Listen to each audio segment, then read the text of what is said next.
пратеничката група на Левица ја поднесе оваа интерпелација за работата на министерот за внатрешни работи Панче Тошковски, затоа што за време на неговото министерување, кое трае повеќе од една година, тој грубо ја занемари и несоодветно ја извршуваше својата функција, постапувајќи нестручно, несовесно, непрофесионално, што се отелотвори во низа противзаконски действија, скандали и кадрови промашувања во Министерството за внатрешни работи. За неговата некадарност од аспект на неговите карактерни особини доволно говори фактот што тој досега не ни помисли да понуди оставка од морални причини, нешто што го правеле претходни македонски министри во слични ситуации кога сме имале вакви хавари.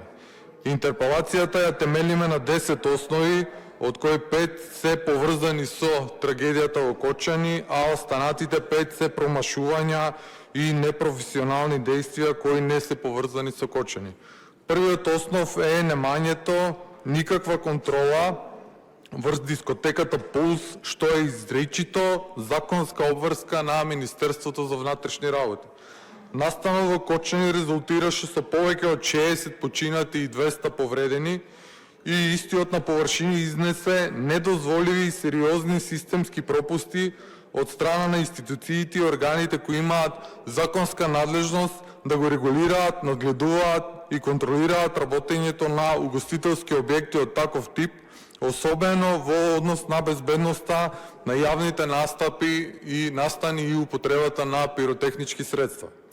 Од процесот на отпочнување со работа на дејност, како што вршело правното лице кое што стопанисуваше со дискотеката Пулс, па се преку контрола за законитоста на работењето, вклучени се повеќе органи, од кои се потребни одобрение и согласности. Такви се Министерство за внатрешни работи, Државен пазарен инспекторат, Управа за јавни приходи, Дирекција за заштита и спасување, локални власти, инспекцијски органи, републички и општински, Биро за јавна безбедност, полициски станици и други. Сите овие се задолжени да вршат редовни контроли, да издаваат потребни дозволи, да ги регулираат условите за безбедноста и да превземаат мерки за спречување на злоупотреби. Дискотека без мака си работи 13 години, при тоа без да исполнува минимум услови за да работи. И тоа е доказ за институционалниот башибозлук кој го создадовте сите вие со партизацијата на институциите за време на вашите владења и шурувањето со секакви локални битанги поради болно властолюбие, вклучувајќи ја и партијата која сега е на власт, а која сега глуми спасител и стабилизатор. Каде сега конкретно потврли Министерството за внатрешни работи? Согласно член 27 став 1 алинеја 4 од Законот за угостителска дејност, МВР дава согласност за објектот дека ги исполнува условите за заштита на јавниот ред и мир плюс безбедноста на сообраќајот. Покрај оваа изрична законска надлежност на МВР, МВР има и дополнителни ингеренции за дискотеки и кабареа. И тоа, проверка на работно време, проверка на гласност и бучевост, проверка на присуство на малолетници после полнок, проверка на точење, алкохол и употреба на наркотични супстанции. Ништо од ова не е завршено.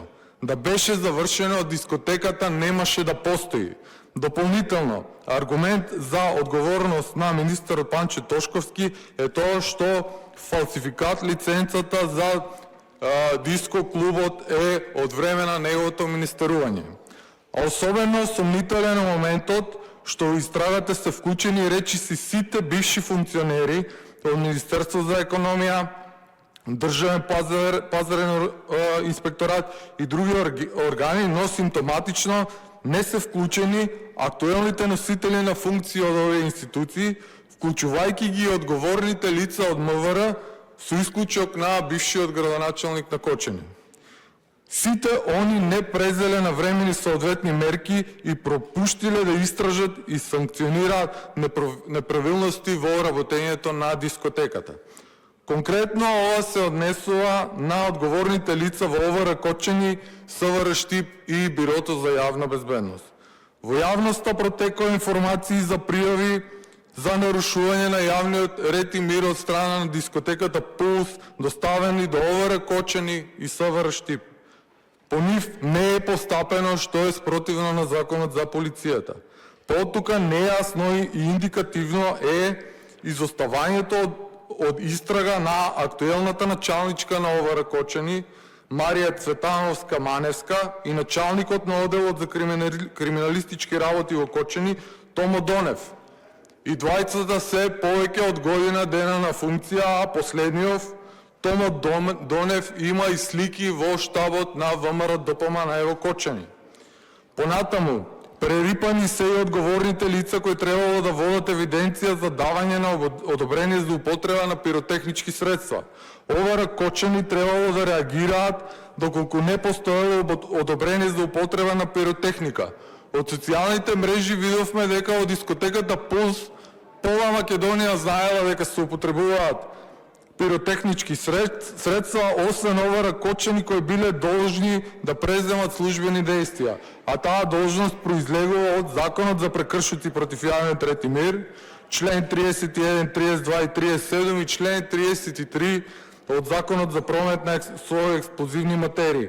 Нејасно е зошто е изоставена од истрагата главната инспекторка за економски криминал од ОВР Кочани, Кристина Јованова, кој покрај фактот дека објектот само неколку месеци пред катастрофата бил казнет од УЈП поради неиздавање фискални сметки и други нерегуларности, не презела мерки за истрага за објектот.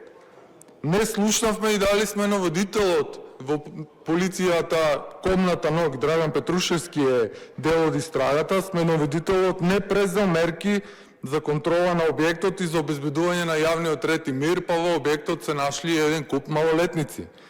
Нејасно е зошто МВР спротивно на стандардните оперативни процедури вечерта правила рација без присуство на трудов инспектор, без присуство на инспектор од УЈП и Државниот пазарен инспекторат, кој е и надлежен при констатирање на неправилности кои тука очигледно ги имало, бидејќи објектот е без лиценца, да го затвори и да му стави пломба. И ова доколку се случеше, согласно стандардните оперативни процедури, големи се шансите да оваа трагедија да не дојдеше. Па од тука се поставува прашањето, зошто во истрагата не се вклучени овие актуелни функционери кои поименично се директно надлежни да постапат и да реагираат. Па доколку во истрагата се вклучени бившиот министер за економија, бившата државна секретарка во Министерство за економија, поранешниот директор на Државен пазарен инспекторат, нејасно е зошто во истрагата не се вклучени актуелните носители на овие функции. Сето ова ужасно смрди на едно владино прикривање и попречување на правдата со цел да се заштитат сопартици и неспособни партиски полтрони. Министерот и Министерството за внатрешна работа имаат директна и недвосмислена командна одговорност за пропустите и неактивноста при непоступувањето во врска со трагичниот настан во Кочани. Вториот основ е нелегалната употреба на пиротехника.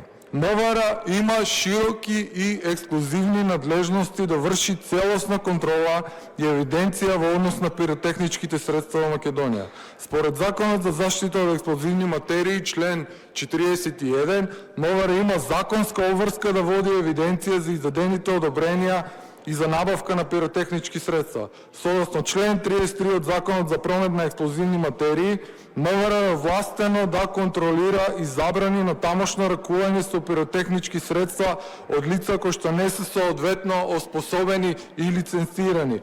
Исто така, МВР треба да презема мерки на забрана на било какви действија поврзани со овие средства доколку не се исполнети пропишаните законски услови.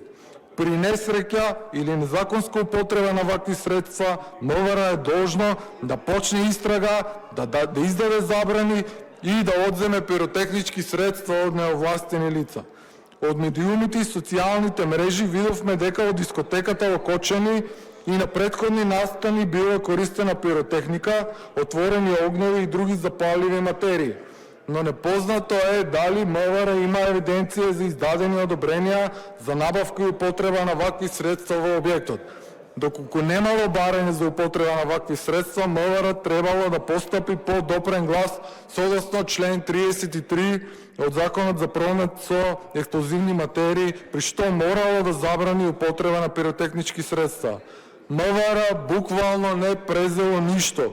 Министерството не ги исполнило законските обврски, а министерот како највисок одговорен функционер не презеде никакви конкретни дисциплински санкции за непостапување на службените лица од страна на подредените и со тоа покажа недостаток на лидерство, несоодветно менеджирање на системот за јавна безбедност, што директно ја загрози безбедноста на граѓаните и го наруши угледот на Министерството за внатрешни работи, кое што по закон е надлежно да ја штити безбедноста на граѓаните. Третиот основ е неукажувањето помош од страна на полицајците. Деца очевидци кои успеа да се спасат во несаканиот настан во Кочани, за медиумите изјавија дека полицајците кои што биле на лице место нешто одбивале да помогнат на жртвите, туку и се дистанцирале и ги оставиле жртвите сами да се справуваат, што е врв на непрофесионализам и спротивно на член 5 став 1 алинеја 9, член 6.2 став 2, член 13 од Закон за полиција и член 4 од Законот за внатрешни работи, кои предвидуваат законска обврска за постапување и укажување помош од страна на службени лица во вакви ситуации. Министерот за внатрешни работи како одговорен за целокупното функционирање на МВР има директна одговорност за функционирањето на полицијата и за обезбедување на професионални стандарди. Министерот е одговорен за неспособноста да воспостави механизам за професионално управување со кадарот и за обезбедување на адекватна обука и службена етика за полицајците. Четвртиот основ се непроцесуираните закани на Фејсбук упатени кон критичарите на власта. Во време на колективна траума бевме сведоци на оркестриран јавен партиски линч и хајки против неистомислениците на власта, а примитивни поединци од ВМРО ДПМН, охрабрени од неказнивоста на партиската полиција, отворено се закануваа по животот и телото на студенти кои искажаа револт и бунт од пропустите на државните органи. Непостапувањето на МВР во овој случај е спротивно на член 5 став 1 алинеја 1 и 3 од Закон за полиција. За разлика од ова непостапување, МВР под раководство на министерот Тошковски експресно поднесе кривични пријави против Кочанчани за изразениот револт, а во исто време активниот директор на државниот пазарен инспекторат од ВМРО ДПМН никој не го пипа. Ова е очевидна злоупотреба на МВР за партиски цели. Петиот основ се забраните за дронови, кои спротивно на правилникот за воздухоплови без екипаж, член 7 став 1, не беа дефинирани и навремено достапни за јавноста со цел да се спречи снимање на протестот за да се покаже дека нема интерес за истиот. Со други зборови, Министерството за внатрешни работи беше злоупотребено за да се повреди член 16 од Уставот на Република Македонија, правото на мирен протест и да се ограничат правата на новинарите да ја вршат својата професионална дејност, односно да се воведе цензура. Останатите 5 причини за интерпелацијата не се поврзани со Кочани и тие се следнива. Првата се однесува на апстењето на оние граѓани во Гостиварско кои се собраа и организираа да исчистат напуштена црква. Акцијата за чистење беше насилно запрена и прекината и беше створен потенцијал за предизвикување на меѓуетнички тензии. Вториот основ е непостапувањето при палењето на македонското знаме. На денот на албанското знаме бевме сведоци на фанатичен сепаратизам и антимакедонизам при палење, газење и сквернавање на македонското знаме, се пукаше од огнено оружје, имаше ноќно харање на вооружени разбеснити толпи кои демолираа, пцуеа, тепаа на етничка основа, а цело време полицијата следеше со скрстени раце и беше нем посматрач на овие немили сцени и дивења. Третиот основ, односно вкупно 8, е кражбата на марихуана од фабрика што било обезбедувани под полициска заштита од страна на службениците од ПС ОНСВР Штип.